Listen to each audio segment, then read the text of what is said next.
Alors,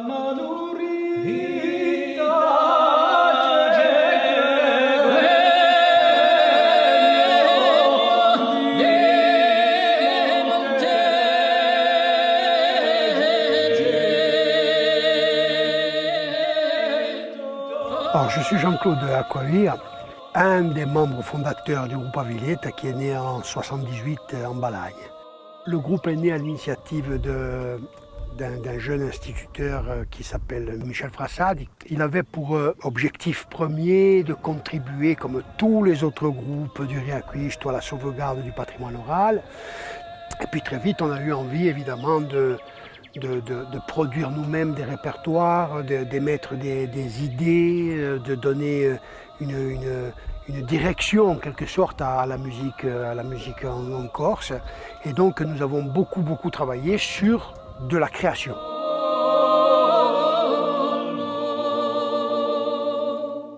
On a fait un vrai travail sur la polyphonie, d'abord la polyphonie de tradition, et puis très vite on s'est intéressé, je dirais, à d'autres traditions orales.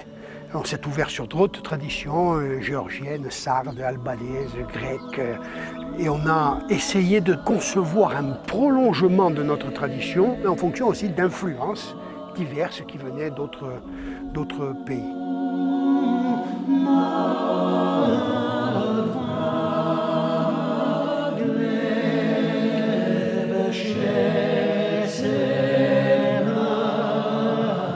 Ensuite, nous sommes devenus un groupe professionnel dans les années 94-95. On a partagé plus encore, je dirais, avec d'autres artistes, d'autres genres, le cinéma, la musique de film, le théâtre, etc.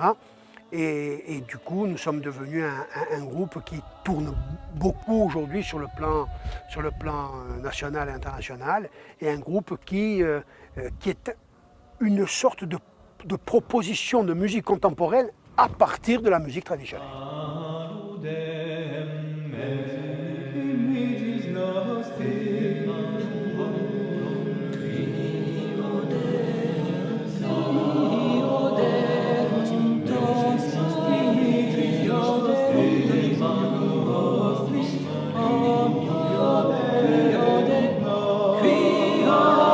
Outre le fait que nous avons fait notre parcours initial en Balagne, que nous sommes toujours basés, d'ailleurs, nous sommes basés à Loum.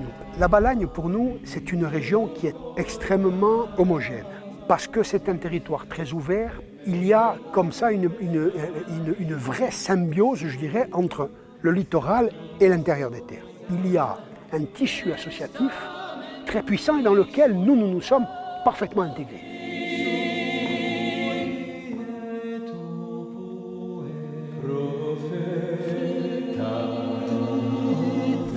Il y a aujourd'hui en Corse une grosse production musicale, et c'est très bien.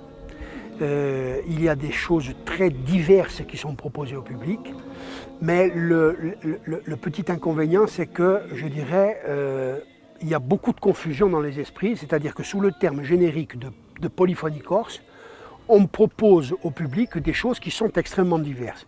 Le travail que l'on a proposé à l'Office, c'est qu'on a intitulé Accoreado, donc à cœur ouvert en gros, c'est essayer de dire, voilà, on va essayer de proposer au public sur une chose qui aurait le format en gros d'une conférence chantée. On va balayer en quelque sorte les 40 dernières années de la musique corse, en partant du Riaquisto, d'accord, en partant de l'apprentissage de la polyphonie traditionnelle justement, et on va expliquer comment nous, Aviletta, groupe particulier, c'est notre histoire, de quoi nous sommes partis et comment petit à petit nous avons évolué. Ce sont des chants qui se transmettent, comme nous disons nous, à bocca, c'est-à-dire uniquement par l'écoute, l'imitation, le mimétisme, l'observation.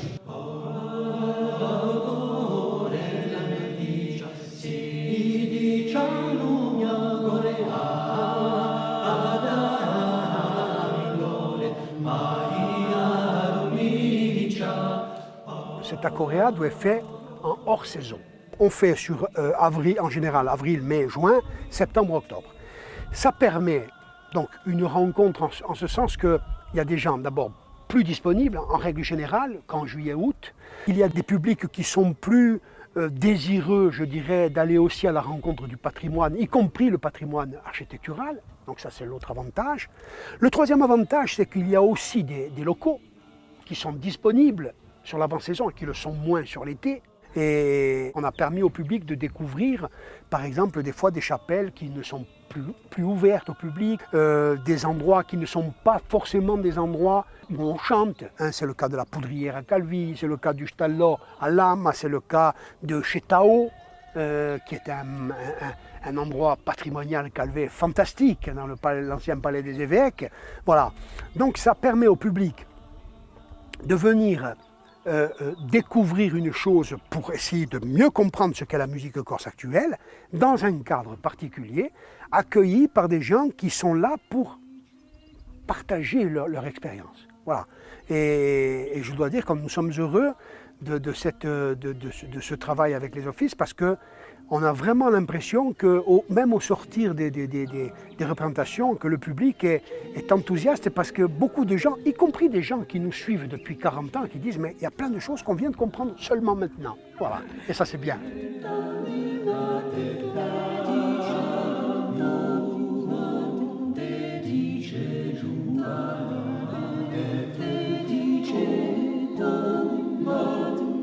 DJ